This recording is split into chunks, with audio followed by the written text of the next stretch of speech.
नमस्कार, बहुत स्वागत है आपका न्यूज 18 के डिजिटल प्लेटफॉर्म पर। असम सरकार ने सरकारी कर्मचारियों और पेंशन भोगियों को बड़ी राहत देते हुए महंगाई भत्ता और महंगाई राहत डीए और डीआर में 2% बढ़ोतरी का ऐलान किया। ये बढ़ोतरी जुलाई 2026 से लागू होगी, जिससे 8 लाख से भी ज्यादा लोगों को फायदा मिलेगा। असम सरकार ने डीए और डीआर में 2% बढ़ोतरी को मंजूरी दे दी है। जुलाई 2026 से ये दर 58% से बढ़कर 60% हो जाएगी। फैसले का लाभ 8 लाख से भी ज्यादा कर्मचारियों और पेंशन भोगियों को मिलेगा। सरकार का ये कहना है कि इससे महंगाई के असर को कम करने में मदद मिलेगी। असम के मुख्यमंत्री हिमंत बिस्वा शर्मा ने कहा कि सरकारी कर्मचारी पेंशन भोगी राज्य की तरक्की में अहम भूमिका निभाते हैं। उन्होंने बताया कि राज्य सरकार के कर्मचारियों और पेंशन भोगियोों के लिए महंगाई भत्ता और महंगाई राहत में 2% की बढ़ोतरी का फैसला जुलाई से लागू होगा, जिससे इनकी दर 58% से बढ़कर 60% हो जाएगी।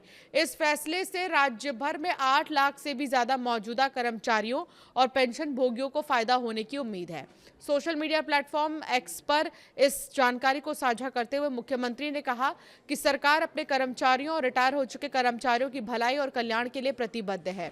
मुख्यमंत्री ने कहा कि हमारे कर्मचारी और पेंशन भोगी असम के विकास यात्रा में अहम भागीदार हैं। उन्हें और मदद देने के लिए असम कैबिनेट ने डीए और डीआर में 2% की बढ़ोतरी को मंजूरी दी है, जिससे वो इस जुलाई से 58% से बढ़कर 60% हो जाएगा।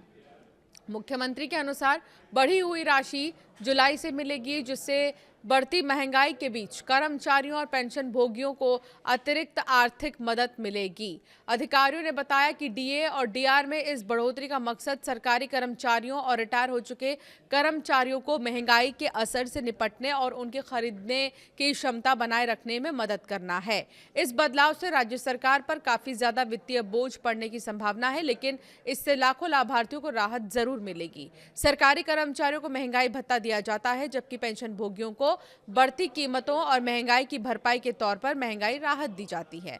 सरकारें मौजूदा आर्थिक हालात के आधार पर समय समय पर इनकी दरों में बदलाव करती रहती है। हाल ही में की गई ये बढ़ोतरी असम सरकार द्वारा कर्मचारियों के कल्याण को बेहतर बनाने और वेतन, पेंशन और रिटायरमेंट से जुड़े लाभों का समय पर भुगतान सुनिश्चित करने के पिछले कुछ वर्षों में उठाए गए कई कदमों का ही एक हिस्सा है। मुख्यमंत्री ने एक बार फिर से कहा कि सरकारी कर्मचारी और पेंशन भोगी राज्य के विकास और प्रशासन में अहम भूमिका निभाते हैं। उन्होंने कहा कि सरकार उनके कल्याण और आर्थिक सुरक्षा को बेहतर बनाने के लिए भी कदम उठाते रहेगी।